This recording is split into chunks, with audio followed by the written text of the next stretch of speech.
मेरा नाम ललित है। मैं डरावनी कहानियाँ सुनाता हूँ।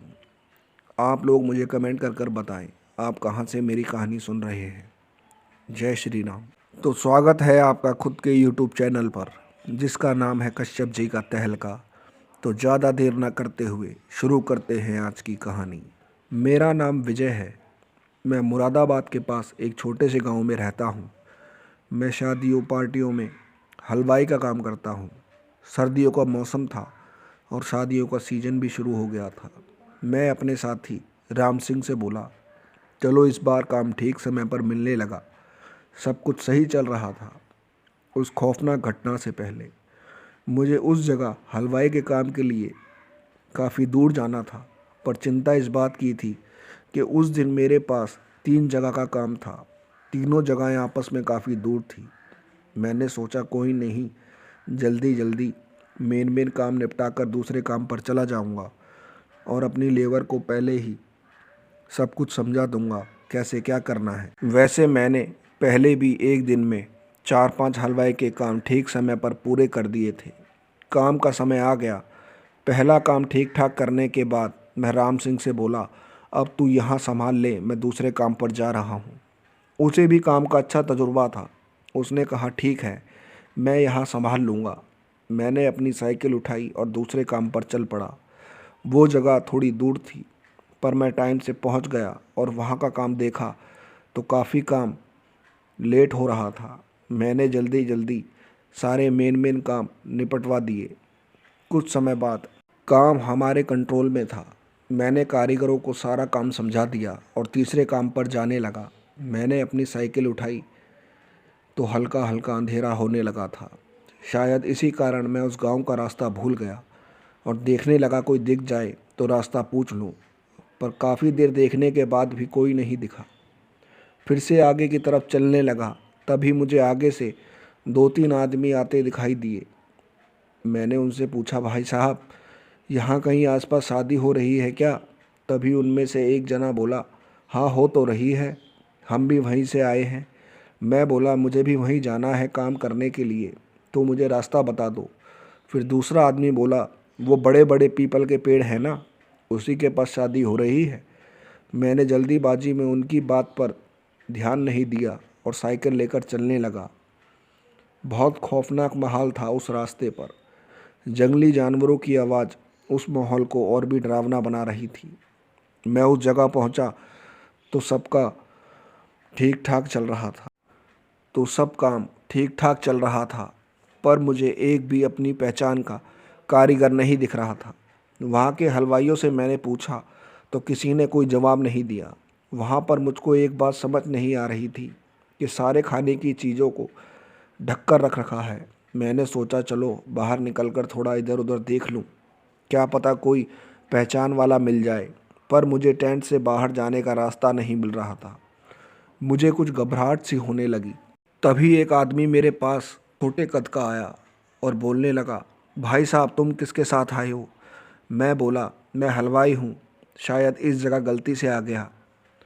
तभी वो बोला, मैं हलवाई को ही ढूंढ रहा था, अच्छा हुआ तुम मुझे यहीं मिल गए। मैं उसके साथ पता नहीं क्यों खिंचता हुआ चला गया। वो आदमी बोला, बारात आने वाली है, तुम जल्दी काम संभाल लो। मैं बोला ठीक है। पता नहीं उस वक्त मेरा दिमाग काम नहीं कर रहा था। जैसे ही मैंने बंद पतीलों के ढक्कन हटाए तो मेरे होश उड़ गए। शरीर बुरी तरह कांपने लगा क्योंकि पतीलों में इंसान के कटे हुए सर थे। मैं भागता हुआ उसी आदमी के पास पहुंचा और डरते डरते उसे सारी बात बताई।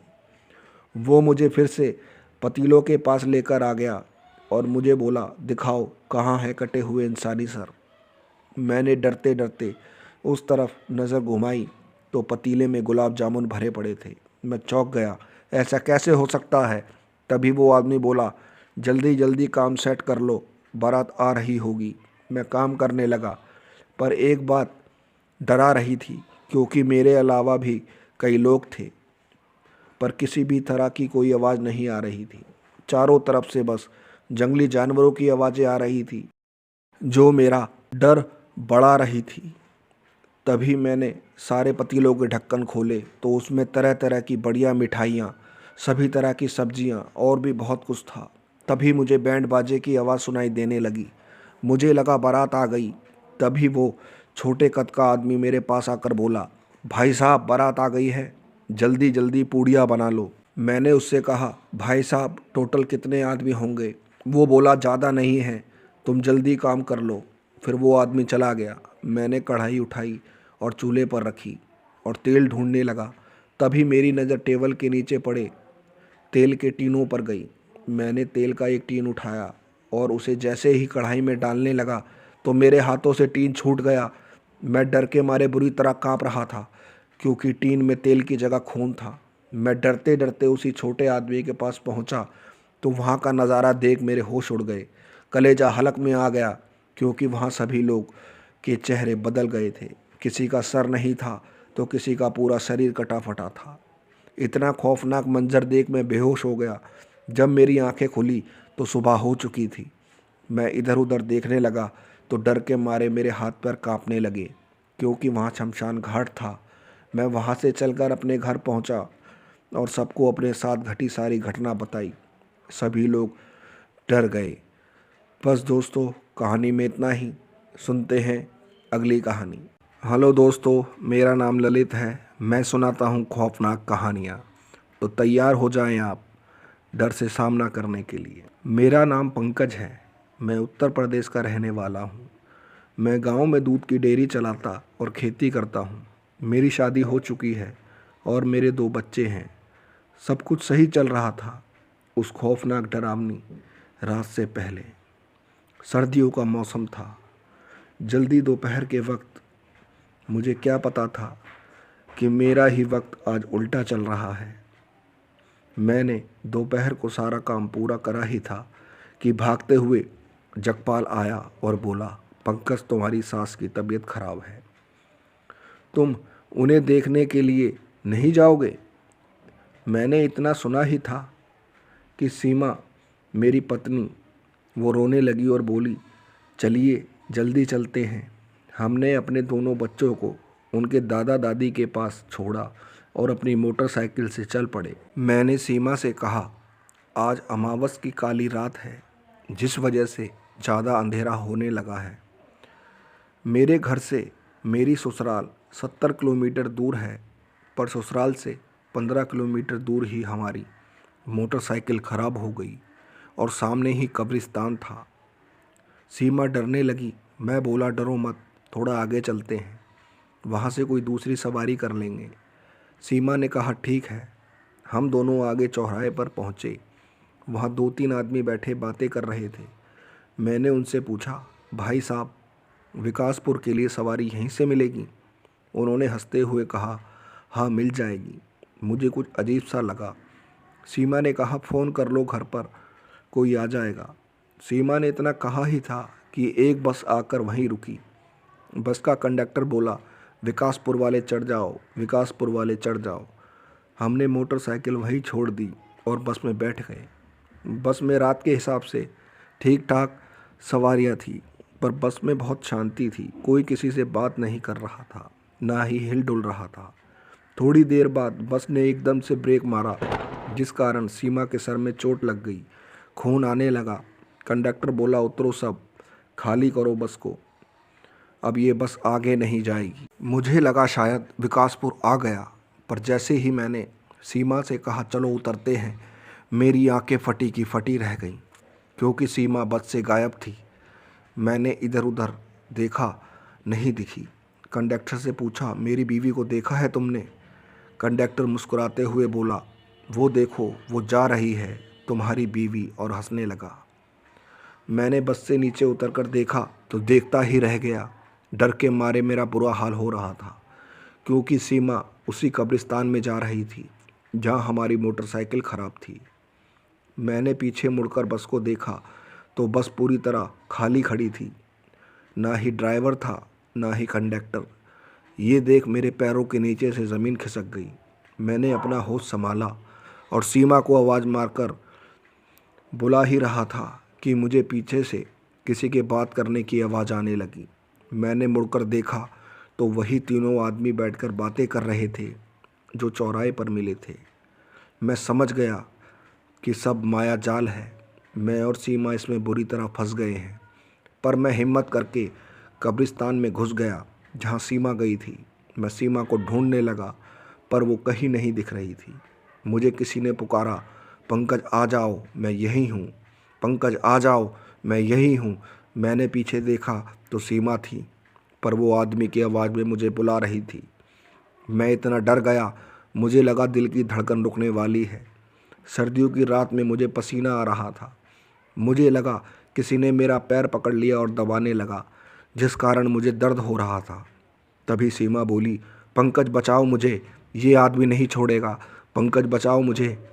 इतना कहकर सीमा बेहोश हो गई। ये देखकर मैं डर गया। जैसे तैसे मैंने उसे अपना पैर छुड़वाया और सीमा के पास पहुंचा। मैं सीमा को देखता का देखता रह गया, क्योंकि सीमा हवा में लेटी हुई थी। उसकी आंखें सफ़ेद हो गई थी, शरीर पीला पड़ गया था। तभी कब्रिस्तान में तेज हवाएं चलने लगी, बादल गरजने लगे, कुत्ते रो रहे थे। तभी अचानक मेरे कंधे पर किसी ने हाथ रखा। मैं डर के मारे सहम गया और कांपने लगा और चक्कर खाकर गिर गया। दोस्तों, जब मेरी आँख खुली तो मैं और सीमा कब्रिस्तान के बाहर ही पड़े थे। मैं उठा, मैंने सीमा को जगाया। वो बोली, हम कहाँ हैं? मैंने उसे रात की घटना के बारे में नहीं बताया और वापस घर पहुंच गए। घर जाकर पता चला, जो सुनकर आपके भी रोंगटे खड़े हो जाएंगे, क्योंकि घर पर सीमा की माँ यानी मेरी सास आई हुई थी, जिसे हम कल देखने जा रहे थे। मैंने पता किया तो पता चला जगपाल तो एक हफ्ते से शहर गया हुआ है। बस दोस्तों, आज की कहानी में इतना ही। अब सुनते हैं दूसरी कहानी। दोस्तों, मैं आपका तहे दिल से शुक्रिया अदा करता हूँ। आप लोगों ने मुझे 1K सब्सक्राइबर कंप्लीट करा दिया है। आप लोगों का प्यार मेरे चैनल को ऐसे ही मिलता रहे। तो शुरू करते हैं आज की खौफनाक डरावनी कहानी।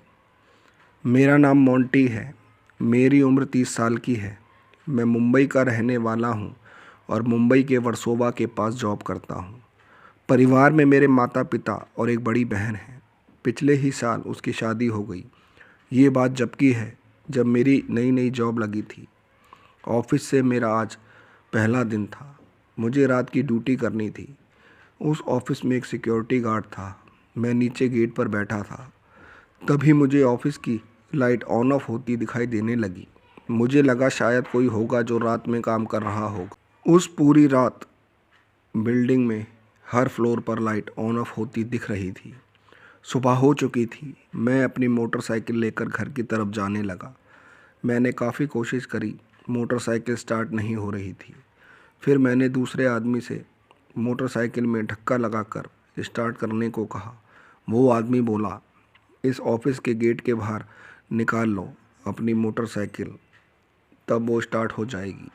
मैं उसकी बात सुनकर हंसने लगा और बोला, ठीक है। मैंने जैसे ही अपनी मोटरसाइकिल ऑफिस के गेट के बाहर निकाली तो वो स्टार्ट हो गई। मैं चौंक गया। मेरे आसपास खड़े लोग मुझे ही देखकर कुछ बातें कर रहे थे। मैं अपने घर आ गया। आज मुझे अपना शरीर कुछ भारी भारी लग रहा था, ना मानो मेरे कंधों पर कोई चढ़कर बैठा हो। उस दिन मैंने खूब खाना खाया पर मेरा पेट नहीं भर रहा था। मेरी माँ मुझसे बोली, बेटा मोंटी ठीक है तू? मैं बोला, ठीक हूँ माँ, पता नहीं आज क्यों भूख इतनी लग रही है, जैसे कब से भूखा हूँ। मेरी माँ घर के मंदिर से टीका लेकर आई और मेरे माथे पर लगाने लगी। उस वक्त मैंने टीका नहीं लगवाया और उठकर अपने कमरे में सोने चला गया। पूरे दिन मैं बिस्तर पर सिर्फ करवटें बदलता रहा। शाम के 5 बज चुके थे। मैं जैसे ही ड्यूटी पर जाने को तैयार होने लगा, शीशे के सामने डर के मारे मेरी आंखें फटी की फटी रह गई, क्योंकि मुझे शीशे में अपने कंधे पर एक लड़की, जो बिल्कुल किसी चुड़ैल की तरह लग रही थी, वो बैठी दिखी। मैं ज़ोर ज़ोर से चिल्ला रहा था। तभी मेरी माँ मेरा शोर सुनकर मेरे कमरे में आई तो मेरे शीशे के सामने अपने बाल ठीक कर रहा था। मेरी माँ बोली, क्या हुआ, क्यों इतना चीख रहे हो? मैं बोला, मैं तो नहीं चीखा माँ, खाना पैक कर दो, मुझे लेट हो रहा है। मैंने खाना खा लिया और अपनी मोटरसाइकिल उठाई और ऑफिस जा पहुँचा। थोड़ी देर ऑफिस में इधर उधर घूमने के बाद मैंने घड़ी में टाइम देखा तो रात के 8:30 बज रहे थे। तभी मुझे भूख लगने लगी। मेरी माँ ने आज मेरे खाने के लिए खीर भेजी थी। मैं खाना खाने लगा। खाना ख़त्म करके मैं बिल्डिंग में राउंड मारने लगा। तभी मुझे लग रहा था मेरे शरीर पर वज़न बहुत बढ़ता जा रहा हो। अब मैं चल भी नहीं पा रहा था। तभी मुझे किसी की आवाज़ ऑफिस के गेट पर लगी। मैं सोचने लगा इतनी रात को कौन आ सकता है। मैंने जैसे तैसे गेट तक जा पहुंचा और गेट खोला तो सामने एक गाड़ी खड़ी थी। उस गाड़ी में एक आदमी था जिसकी उम्र लगभग 60 वर्ष की होगी। वो मुझसे रास्ता पूछने के लिए जैसे ही गाड़ी से उतरकर मेरे पास आया तो मेरे शरीर का वजन ना मानो एकदम गायब हो गया। वो कुछ नहीं बोले, बस मुझे ही देख रहे थे। तभी मैं बोला, क्या सर, क्या मैं आपकी कुछ मदद कर सकता हूँ? तभी वो व्यक्ति बोला, तुम अपनी मदद करो, नहीं तो समस्या में पड़ जाओगे। मैं बोला, क्या हुआ, मुझे क्यों ऐसा बोल रहे हो? तभी वो बोला, अभी तुम्हारा शरीर कैसा लग रहा है, सच सच बताना। मोंटी, मैं अपना नाम उस व्यक्ति के मुंह से सुनकर चौंक गया और बोला, आपको मेरा नाम कैसे पता है? तभी वो व्यक्ति बोला, इन बातों पर चर्चा बाद में करना, मैं जितना पूछ रहा हूँ उतना जवाब दो। तब मैंने उसे बताया, 2 दिन से मुझे अपने कंधों पर वज़न महसूस हो रहा है। खाना खाने के बाद से मेरे शरीर पर वज़न बहुत बढ़ गया, जिस कारण मैं चल भी नहीं पा रहा हूँ। पर जब से आप यहाँ मेरे सामने खड़े हैं तब से मुझे अपने कंधों पर कोई वज़न महसूस नहीं हो रहा है। तभी वो व्यक्ति बोला, शायद तुम्हें इस जगह की हकीकत नहीं पता। यहाँ पहले एक कब्रिस्तान था जहाँ ये तुम्हारा ऑफिस है, और मैं यहाँ से गुज़र रहा था तभी मुझे कुछ अजीब सा महसूस होने लगा, जैसे कोई परेशानी में हूँ। बालाजी की कृपा सदैव तुम पर बनी रहे, बस ख्याल रखना अपना। और मेरे सर पर हाथ रखकर वो व्यक्ति चला गया। मैं सुबह घर पहुँचा और अपनी माँ को सारी बात बताई। मेरी माँ मुझे बालाजी मंदिर, जो मेरे घर से थोड़ी ही दूरी पर था, वहाँ ले आई। मुझे वो व्यक्ति वहीं दिखा जो कल रात मुझे ऑफिस के गेट पर मिला था।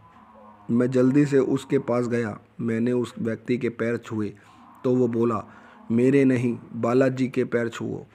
तब उन्होंने मुझे और मेरी माँ को बताया कि 2 दिन से मोंटी के कंधे पर एक चुड़ैल बैठ गई थी, लेकिन अब ये ठीक है। बालाजी इस पर अपनी कृपा बनाए रखें। और राम राम कहते हुए चला गया। बस दोस्तों, कहानी में इतना ही। अब सुनते हैं दूसरी कहानी। मेरा नाम ललित कुमार कश्यप है। आप देख रहे हैं आपका अपना यूट्यूब चैनल, जिसका नाम है कश्यप जी का तहलका। तो ज़्यादा देर न करते हुए शुरू करते हैं आज की डरावनी कहानियाँ। जय श्री राम। मेरा नाम शिवानी है। मेरी उम्र 28 साल की है। मैं बिहार के पटना शहर में रहती हूँ। ये बात जब की है जब मेरी शादी पटना में ही रहने वाले रमेश से होने वाली थी। रमेश के परिवार में उसके मम्मी पापा, चाचा चाची और उनके बच्चे रहते थे। रमेश अपने घर में सबसे छोटा था। उसके बड़े भाई अनिल की शादी हो चुकी थी। रमेश के चाचा के 3 बच्चे थे, राजू, कपिल और किरण। राजू की शादी हो चुकी थी। कपिल और किरण अभी कॉलेज में पढ़ रहे थे। मेरी और राकेश की शादी काफ़ी धूमधाम से हुई थी। 2-3 दिन बाद मैं रात में सो रही थी। मुझे प्यास लगी। जैसे ही मैं पानी पीने उठी तो डर के मारे मेरी रूह कांप गई, क्योंकि मेरे पलंग के एक कोने पर एक औरत मुंह छुपाए बैठी राकेश के सर पर हाथ फेर रही थी। डर के मारे मेरी चीख निकल गई। घर में मौजूद सभी लोग मेरे कमरे में आ गए। रमेश की नींद पता नहीं आज क्यों नहीं खुली। सभी लोग मुझसे मेरे चीखने का कारण पूछने लगे। मैंने उन सबको सारी बातें बताई। इतने में मेरे पति रमेश की भी नींद खुल गई। सभी लोग मुझसे बोले, बेटी शिवानी, हो सकता है तुमने कोई बुरा सपना देख लिया हो। तभी रमेश की माँ यानी मेरी सास कुछ लेकर आई और मेरे माथे पर टीका लगा दिया। उस रात मेरे साथ कुछ खौफनाक नहीं हुआ। बात आई गई हो गई। सुबह मैं जल्दी उठी और नहाकर पूजा करी, पर ना जाने आज क्यों मेरे हाथ से मंदिर में जोत नहीं जल पा रही थी। मुझे कुछ समझ ना आया। मैं ऐसे ही हाथ जोड़कर चली गई। मैं किचन में सबके लिए चाय नाश्ता बना रही थी। तभी मुझे अपने पति रमेश की आवाज़ आई, शिवानी चाय लेकर आना। मैंने जैसे ही रमेश के पास चाय लेकर कमरे में घुसी तो डर के मारे मेरी आंखें फटी की फटी रह गई, क्योंकि रमेश के सिरहाने वही औरत बैठी थी जिसे देख मैं रात को डर गई थी। डर के मारे मैं कांपने लगी क्योंकि रमेश तो सो रहे हैं। फिर इन्होंने आवाज़ कैसे मारी। तभी वो औरत जो रमेश के सर के पास बैठी थी वो अचानक गायब हो गई। मैं इतना खौफनाक मंजर देख पता नहीं कब बेहोश हो गई। जब मेरी आँख खुली तो मैं अपने पलंग पर थी। रमेश मुझसे बोले, क्या हुआ शिवानी, कोई इतनी देर तक सोता है क्या? कितनी बार माँ चाय लेकर तुम्हारे पास आई पर तुम तो आराम से सो रही हो। रमेश की बात सुनकर मुझे कुछ समझ नहीं आ रहा था। मैं क्या बोलूँ। मैंने रमेश से कह दिया, आज रात से मेरी तबीयत ठीक नहीं है, पता नहीं मेरे साथ ऐसा क्यों हो रहा है। मेरी बात सुनकर रमेश अपनी मम्मी पापा के पास गया और मेरे बारे में बताया कि मेरी तबीयत ठीक नहीं है। डॉक्टर घर आकर ही मुझे दवाइयाँ दे गया था। दोपहर हो चुकी थी। मैं बिस्तर पर लेटी अपने साथ हुई सारी बातें सोच रही थी। क्या ये मेरा सपना था या हकीकत? तभी मेरी माँ का फ़ोन आया। मेरी आवाज़ सुनकर मेरी माँ बोली, क्या बात है बेटी शिवानी, घर में सब ठीक तो है? और तुम्हारी आवाज़ से ऐसा लग रहा है जैसे तुम किसी बात को लेकर चिंता में हो। मैं बोली, नहीं माँ, बस 1-2 दिन से मेरी तबीयत ठीक नहीं है। और तुम बताओ सब कैसे हैं घर पर? तब मेरी माँ बोली, ठीक है शिवानी, बस बहुत याद आती है तुम्हारी। मन करता है तुझे कुछ दिनों के लिए अपने पास बुला लूं। तभी अचानक फ़ोन कट गया। मैंने काफ़ी कोशिश करी पर फ़ोन नहीं लगा। तभी मुझे छत से मेरी सास की आवाज़ आई। वो मुझे छत पर बुला रही थी। जैसे ही मैं छत पर पहुंची तो डर के मारे मेरे रोंगटे खड़े हो गए क्योंकि छत पर तो कोई नहीं था। मैं डर कर नीचे भागी तो मुझे मेरी सास जीने से ऊपर आती दिखी। मैं इतना डर गई थी कि मेरे मुंह से कुछ आवाज़ ही नहीं निकल पा रही थी।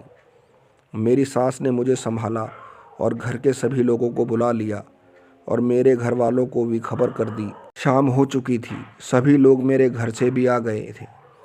इतने लोगों के बीच में भी मुझे वो डरावनी औरत इधर से उधर घूमती नज़र आ रही थी। तभी मैं बुरी तरह चीखने लगी क्योंकि वो औरत अब मेरे ऊपर आकर बैठ गई थी। उस वक्त मेरा शोर सुनकर हमारे आस पड़ोस के रहने वाले लोग भी हमारे घर में आ गए। तभी उस भीड़ में से एक बूढ़ी काकी, जिनकी उम्र लगभग 75 साल की होगी, उन्होंने मेरी हाथ की उंगली को कसकर दबा लिया। वो ना जाने मन ही मन कुछ बोल रही थी।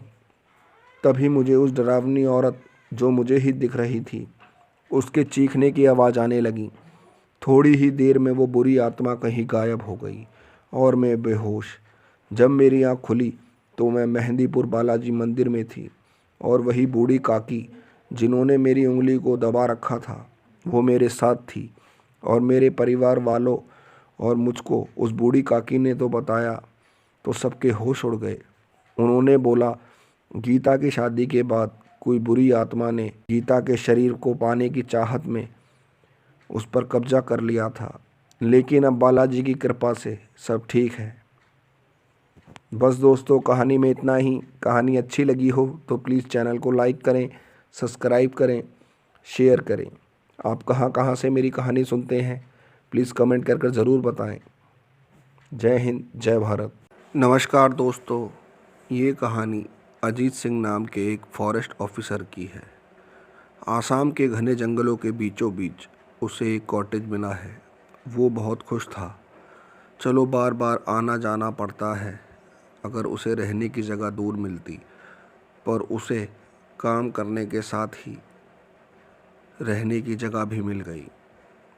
उसके साथ काम करने वाले ऑफिसरों को जब पता चला उसे वो जंगल के बीच में बना कॉटेज मिला है तो डर के मारे सबके पसीने छूट गए। आइए सुनते हैं पूरी कहानी।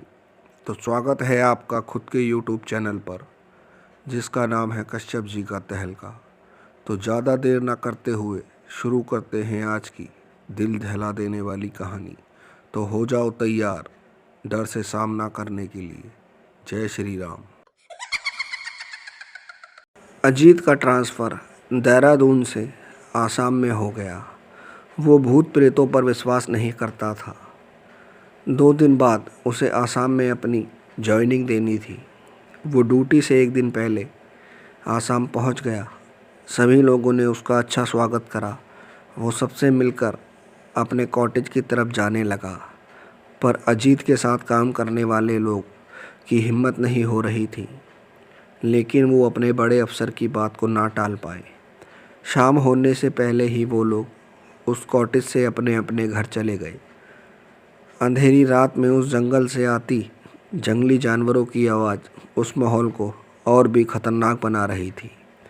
उस रात तो सब ठीक रहा। सुबह अजीत तैयार होकर अपने ऑफिस पहुंचा।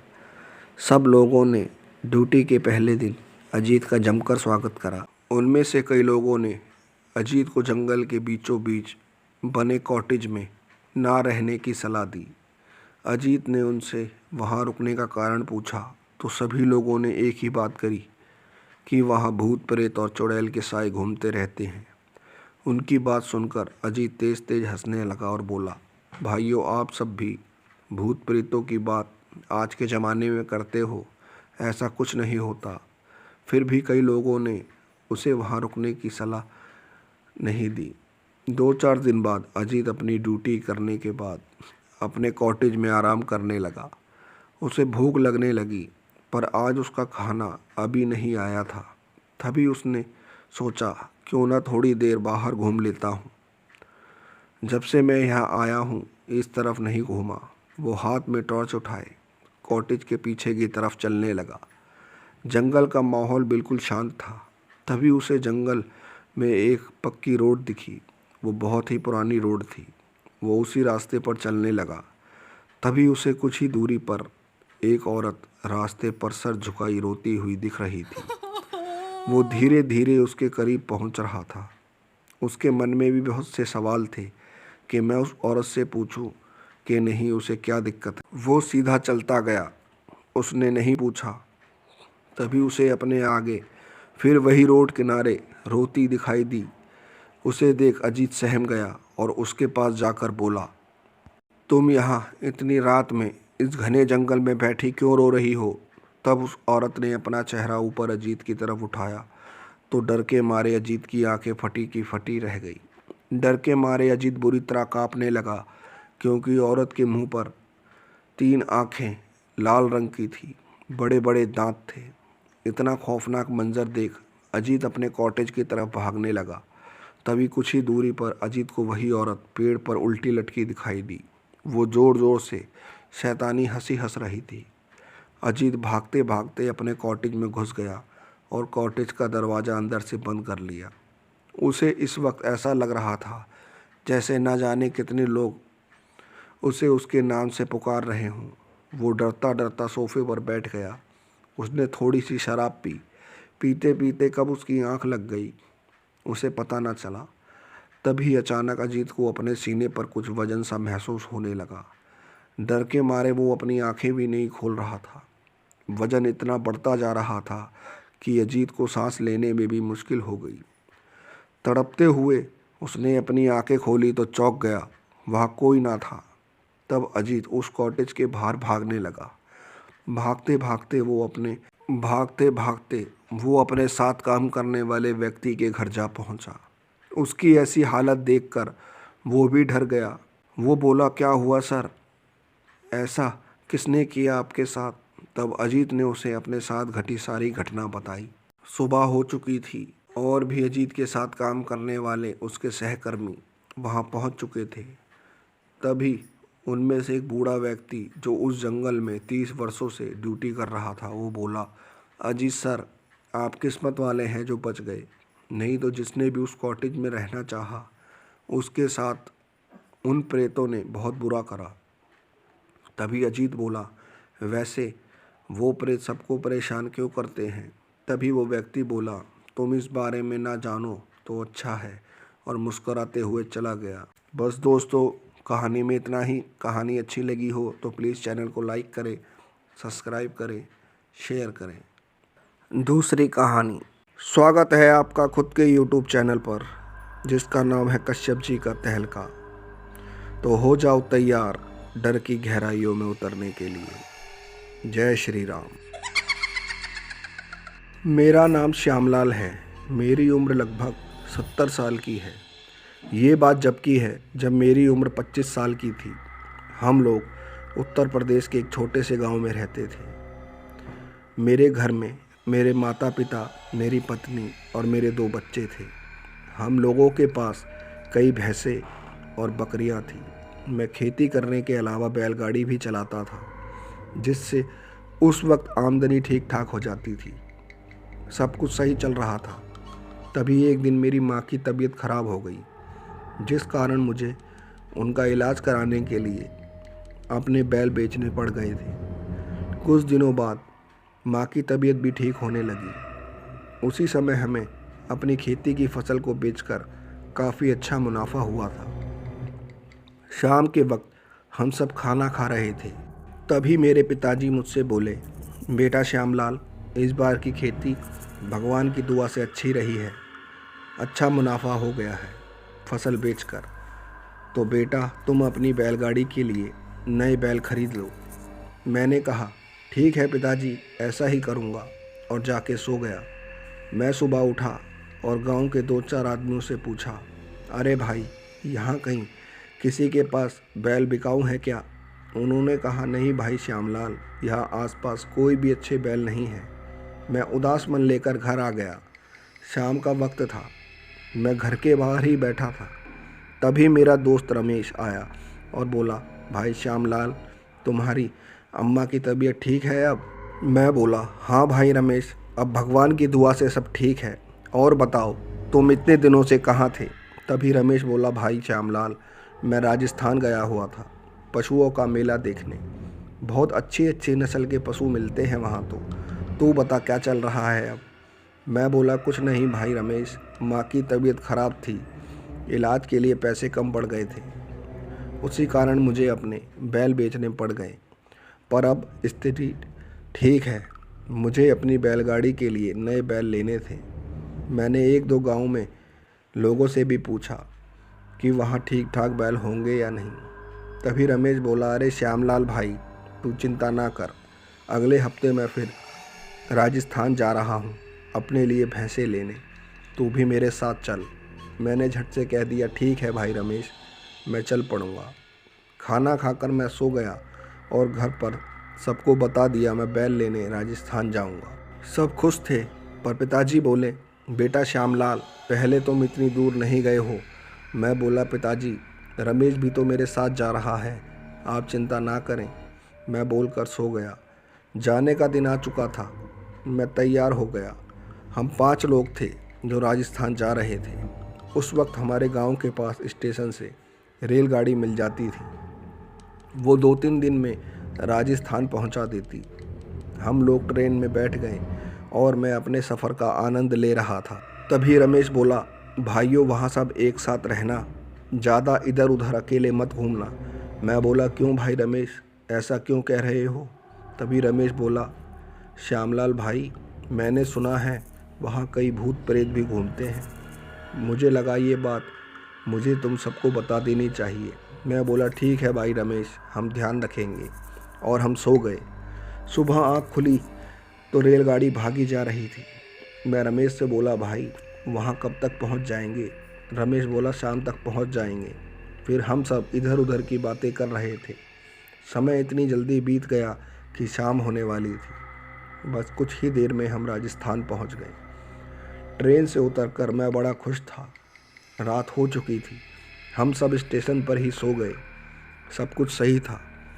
सुबह हम सब उठे और हाथ मुंह धोकर पशुओं के बाज़ार की तरफ जाने लगे। हम सब कुछ ही दूर चले होंगे, बाज़ार सामने दिख रहा था। मैं बड़ा खुश था।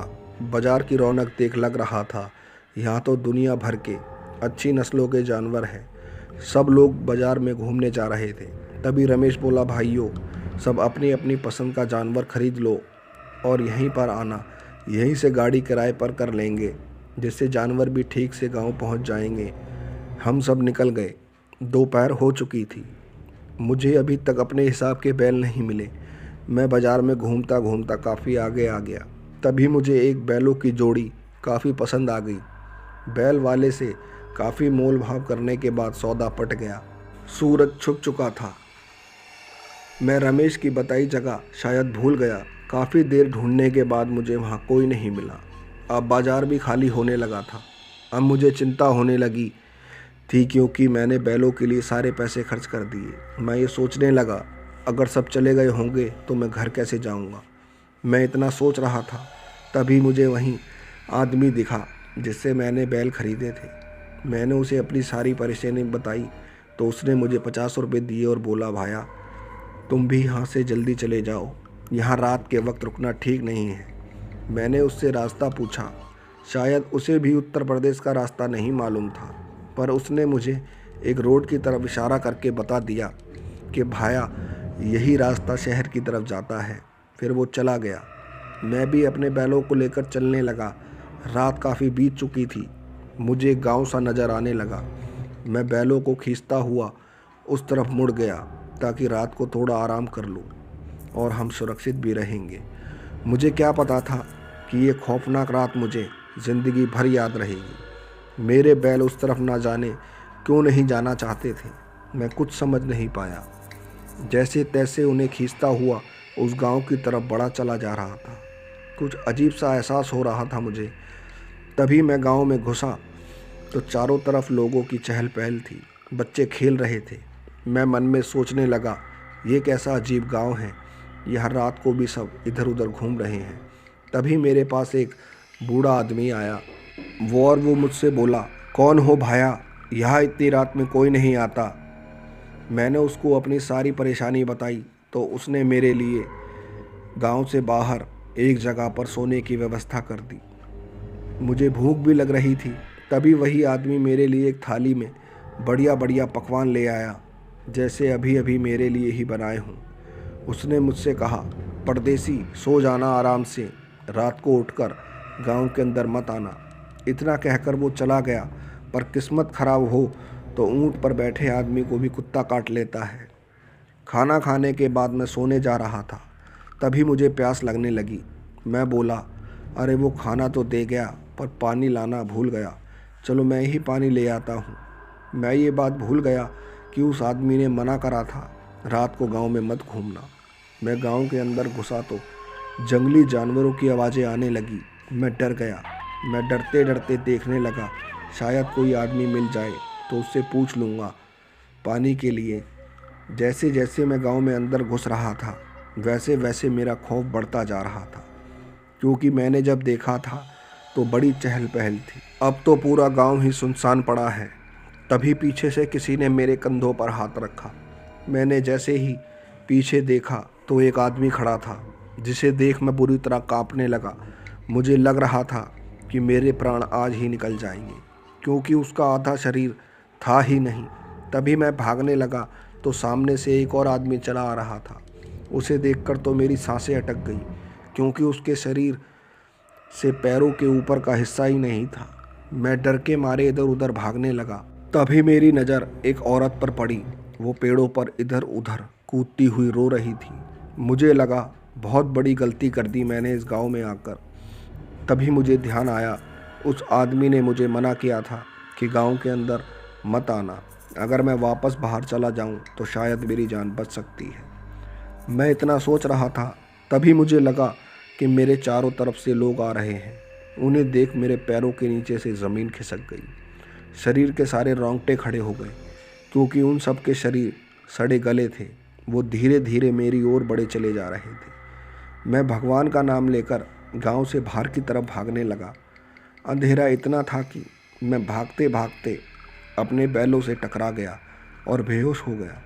सुबह मेरी आँख खुली तो मैं देखता का देखता रह गया, क्योंकि वो सारा गांव उजड़ा पड़ा था, जैसे कितने सालों से वहाँ कोई ना आया हो। मैं अपने दोनों बैलों को लेकर वापस चल पड़ा। कई दिनों पैदल चलने के बाद मैं अपने गांव पहुंचा तो गांव में हंगामा मच गया, क्योंकि सबको लग रहा था मैं अब वापस नहीं आऊँगा। मेरे घर वालों का रो रो कर बुरा हाल हो गया। मेरे बच्चे मुझे बार बार गांव से बाहर जाकर देखते थे कि पिताजी आ रहे होंगे, पर जब मैंने उन्हें अपने साथ घटी सारी घटना बताई तो उनके भी होश उड़ गए। तभी मैंने पूछा, और बाकी सब लोग कहाँ हैं? तब मेरे पिताजी बोले, बेटा जिस गाड़ी से वो लोग आ रहे थे उस गाड़ी का एक्सीडेंट हो गया, जिस कारण वो सभी लोग दुर्घटना में मारे गए। मुझे एक तरफ खुशी भी थी और एक तरफ गम भी था।